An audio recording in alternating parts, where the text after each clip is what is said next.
Hello guys and welcome back to my YouTube channel. My name is Tanmay and I am a student of Masters in Computer Application. Today I have come up with a new question paper to solve and discuss with you the answers.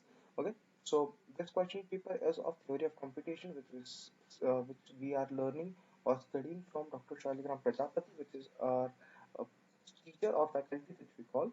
Okay, so let's jump to the first question of the question paper. The first question of the question paper was with notations of components of any formal language. Okay, so there are various components which I have denoted right after the notations are given right after the components. The components for alphabets. The first component is alphabet, which is denoted by sigma. The second one is string, which is denoted by capital W. Empty string is denoted by this sign, up arrow.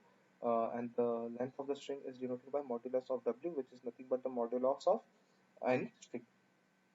Prefix and suffix are denoted by small t.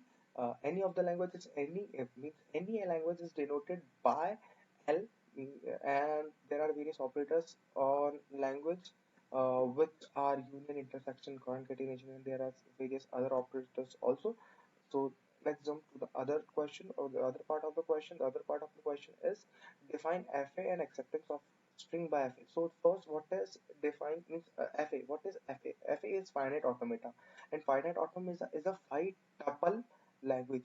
You can consider it as a five tuple language. So five tuple. What are five tuples? Five tuples are basically the five components. Tuples are considered as to be called as components of any of the language. Okay. So the five tuples are cube, which is our set of finite set states, means the states, the possible states in any of the language. Um, and the other is sigma. Sigma, as we have learned, as we have studied, that what is sigma? Sigma are the alphabets present in any of the language.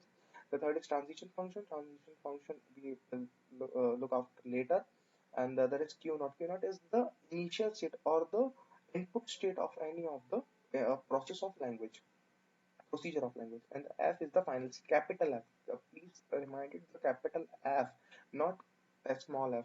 The capital F is the indicator or the denotion of any of the final state in or acceptance state in uh, any language. Okay. Then we will jump to other part. What is FA? And sorry, what is acceptance of a string by a finite automation?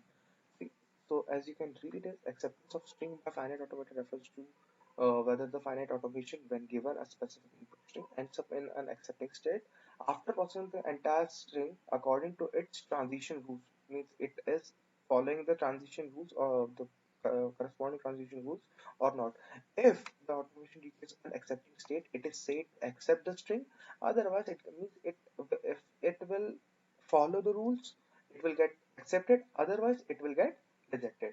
Okay, the acceptance or rejection of a string by a finite automation depends on whether the final state it reaches is one of the designated acceptance strings. As I have mentioned, is if it uh, goes to or reaches the designated accepting state, then only it will get accepted. Otherwise, it will get rejected.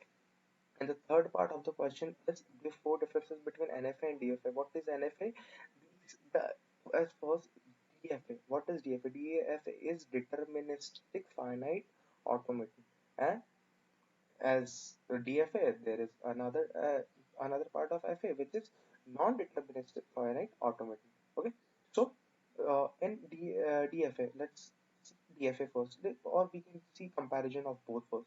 Okay, so the comparison goes to that configuration is not allowed in DFA, and DFA allows that configuration. Okay, multiple choice are not available corresponding to an input. In DFA and in FA, multiple choices are available corresponding to an input. Uh, as we have learned that this sign, what does this sign mean? This sign means the empty strings. The empty strings is empty string move is not allowed in DFA, and empty string move is allowed in NFA. Designing and understanding is difficult of DFA, and the designing and understanding is easy of NFA. Then we'll jump to the next question, which is just true or false, which we can consider as the easiest of all. So first question is, if L is a language accepted by NFAM, the L is accepted by DFA, that is completely true. And the other is for every NFA, there exists an equivalent DFA that simulates the behavior of NFA. Yeah, there there and DFA exists that simulates the behavior of NFA. That is completely true. In NFA to DFA conversion for n states, NFA there state NFA there exists at most two n states. In DFA, that is completely false. It's n to the power 2. Okay, so this was our question number one in the question paper of our end semester examination. My name is Anis. Thank you so much for giving your time. Thank you so much. I'll see you in the next video.